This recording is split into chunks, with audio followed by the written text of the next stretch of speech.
ಇನ್ನು 2.5 ವರ್ಷದಲ್ಲಿ ಶಿಕ್ಷಣ ಇಲಾಖೆಗೆ ಬಂದರೆ ಶಾಲಾ ಕಟ್ಟಡಗಳ ಏನು ಸಮಸ್ಯೆಗಳಿದೆ, ಪ್ರತಿನಿತ್ಯ ಮಾಧ್ಯಮದ ಸ್ನೇಹಿತರು ನೀವು ಪ್ರಿಂಟ್ ಮೀಡಿಯಾದಲ್ಲಿ, ಎಲೆಕ್ಟ್ರಾನಿಕ್ ಮೀಡಿಯಾದಲ್ಲಿ ಇಂಥ ಒಂದು ಪರಿಸ್ಥಿತಿಗಳಲ್ಲೂ ಸರ್ಕಾರದ ಗಮನ ಸೆಳೆಯಲಿಕ್ಕೆ ಪ್ರಯತ್ನ ಪಡ್ತಾ ಇದ್ದೇವೆ.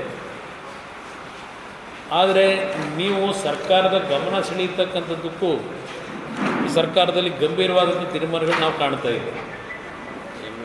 ಇನ್ನು ಶಿಕ್ಷಣ ಇಲಾಖೆಯಲ್ಲಿ 65,000 ಶಿಕ್ಷಕರ ನೇಮಕ ಏನಾಗಬೇಕಾಗಿದೆ, ಕೊರತೆ ಏನಿದೆ.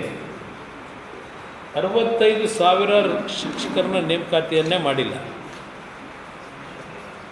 ಹಲವಾರು ಶಾಲೆಗಳಲ್ಲಿ ಒಬ್ಬ ಶಿಕ್ಷಕನ ಬಿಟ್ಟರೆ ಶಿಕ್ಷಕರುಗಳೇ ಇಲ್ಲ. ಈಗ ಅದೇನೋ ಡಿಗ್ರಿ ಲೆಕ್ಚರರ್ಸ್ಗೂ 6ನೇ ತರಗತಿ 7ನೇ ತರಗತಿ ಪಾಠ ಮಾಡಬೇಕು ಅಂತ ಹೊರಟಿರ್ಬೇಕು. ಪಿ ಯು ಅವರಿಗೆ ಲೆಕ್ಚರರ್ ಶಿಕ್ಷಣ ಇಲಾಖೆಯಲ್ಲಿ 2 ವರ್ಷದಿಂದ ಹೇಳಿದ್ದಾರೆ. ಅದೇನೋ ಪಬ್ಲಿಕ್ ಶಾಲೆಗಳನ್ನು 1,000 ತೆರಿತೀವಿ, 1,000 ತೆರಿತೀವಿ ಇದು ಹೇಳ್ತಾನೆ ಇದ್ದಾರೆ. ದುಡ್ಡಲ್ಲಿ ಇಟ್ಕೊಂಡವರೇ ಗೊತ್ತಿಲ್ಲ. ಅದೇನೋ ಮೊನ್ನೆ ಹೇಳಿದ್ದಾರೆ, ಒಂದು CSR ಫಂಡನ್ನು ಶಿಕ್ಷಣ ಇಲಾಖೆಯ ಪಬ್ಲಿಕ್ ಶಾಲೆಗಳಿಗೆ ಸಂಗ್ರಹ ಮಾಡಿ 1,000 ಪಬ್ಲಿಕ್ ಶಾಲೆಗೆ ಕಟ್ತೀವಿ ಅಂತ ಹೇಳಿದ್ದಾರೆ. ಇದೇನೋ ಮತ್ತೆ ಆ CSR ಫಂಡ್ ಪಾಲಿಸಿ ಏನಿದೆ, ರಾಜ್ಯದಲ್ಲಿರ್ತಕ್ಕಂಥ ಕೈಗಾರಿಕೋದ್ಯಮಗಳು ರಾಜ್ಯದ ಯೋಜನೆಗಳಿಗೆ CSR ಫಂಡನ್ನು ಕೊಡಬೇಕು, ಈ ಒಂದು ಪಾಲಿಸಿಯನ್ನು ಹೊಸದಾಗಿ ತರಲಿಕ್ಕೆ ಏನೋ ತೀರ್ಮಾನ ಮಾಡ್ತಾ ಇದ್ದೇವೆ ಅಂತ ಹೇಳಿದ್ದಾರೆ.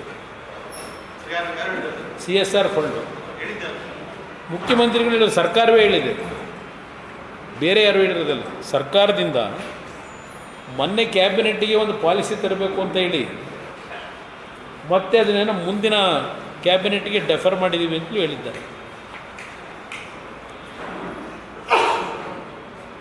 CSR ಫಂಡ್ನಿಂದ ಅಲ್ಲಿಗೆ 1000 ಶಾಲೆಗಳನ್ನು ಇವರು ಎಷ್ಟರ ಮಟ್ಟಿಗೆ ಕ್ವಾಲಿಟಿ ಎಜುಕೇಷನ್ ತರ್ತಾರೆ ಅಂತಕ್ಕಂಥದ್ದು ಕಾದು ನೋಡೋಣ. ಅಂದರೆ ನಾನು ಈ ರಾಜ್ಯದಲ್ಲಿ ಅವ್ರ ಜೊತೆನೂ ಸರ್ಕಾರ ಮಾಡಿದ್ದೇನೆ, ಈಗಿನ ನಮ್ಮ ಮೈತ್ರಿ ಪಕ್ಷ BJP ಜೊತೆನೂ ಸರ್ಕಾರ ಮಾಡಿದ್ದೇನೆ. ನಾನು ಇದ್ದಾಗಂತೂ ಯಾವುದೇ ರೀತಿಯಲ್ಲಿ CSR ಫಂಡು ಅಂತ ನೋಡೋಕ್ಕೆ ಹೋಗಲಿಲ್ಲ. ಸರ್ಕಾರದ ಜನತೆಯ ತೆರಿಗೆ ಹಣವನ್ನೇ ಕೊಟ್ಟಿದ್ದೇನೆ.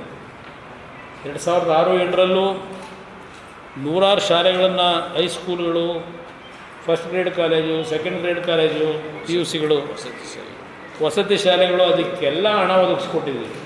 ನಮ್ಮ ಕಾಲದಲ್ಲಿ ಬರೀ ಶಾಲೆ ಘೋಷಣೆ ಮಾಡಿದ್ದಲ್ಲ. ಈ ಕಳೆದ 15-16 ವರ್ಷದಲ್ಲಿ ಇವ್ರುಗಳು ಯಾವ ಥರ ನಡ್ಕೊಂಡಿದ್ದಾರೆ ಅನ್ನೋದು ಮಾಹಿತಿಗಳು ಇದೆ.